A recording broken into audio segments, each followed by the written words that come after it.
আজকের এই মহান সংসদে দাঁড়িয়ে আমিও জানতে চাই ইলিয়াস আলী কোথায়। আমরা এখনো জানি না আমাদের স্বজন কোথায়। ষাট আউলিয়া পুণ্যভূমি সিলেট এলাকা থেকে সম্ভবত আমি প্রথম নারী সংসদ সদস্য হিসাবে এই সংসদে আসতে পেরেছি। এর পিছনে একটি প্রেক্ষাপট আছে।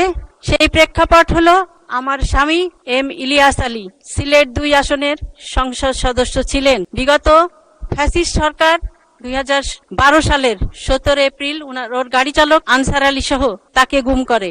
তার আধিপত্যবাদের বিরুদ্ধে তার ভূমিকা এবং গণতান্ত্রিক আন্দোলনে তার সাহসী ভূমিকার কারণে বিগত ফ্যাসিস্ট সরকার তাকে গুম করে এবং এই গুমের শিকার আরো অনেক পরিবার রয়েছে। মাননীয় স্পিকার, আমার নির্বাচনী এলাকার সকল জনগণ এবং বাংলাদেশের যখন যেখানে গিয়েছি সকলের একটি প্রশ্ন ছিল আমার কাছে, ইলিয়াস আলী কোথায়? ইলিয়াস আলী কি কোনো খবর জানেন কিনা? মাননীয় স্পিকার, আজকের এই মহান সংসদে দাঁড়িয়ে আমিও জানতে চাই ইলিয়াস আলী কোথায়।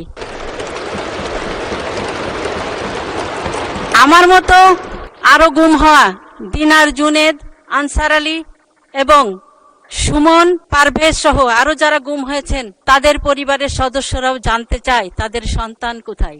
আমরা ফ্যাসিবাদ মুক্ত হয়েছি 1 বছরেরও বেশি সময়, প্রায় 1.5 বছরের কাছাকাছি। আমরা এখনো জানি না আমাদের স্বজন কোথায়। আমরা বিভিন্নভাবে বিভিন্ন জায়গায় তাদেরকে নিয়ে কথা বলেছি, কিন্তু আমরা এখনো জানি না যে তাদের অবস্থান কি, তাদের পরিণতি কি।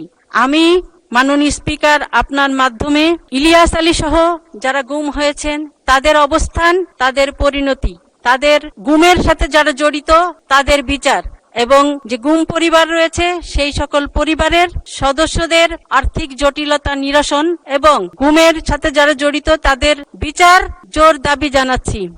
মাননীয় স্বরাষ্ট্রমন্ত্রী, মাননীয় আইন মন্ত্রীর কাছে দাবি জানাচ্ছি যে তাদের বিচার প্রক্রিয়া এবং 17 বছরের যারা গুম হয়েছে, খুন হয়েছে তাদেরকে জুলাই যোদ্ধা হিসেবে স্বীকৃতি দেওয়ার দাবি জানাচ্ছি মাননীয় স্পিকার।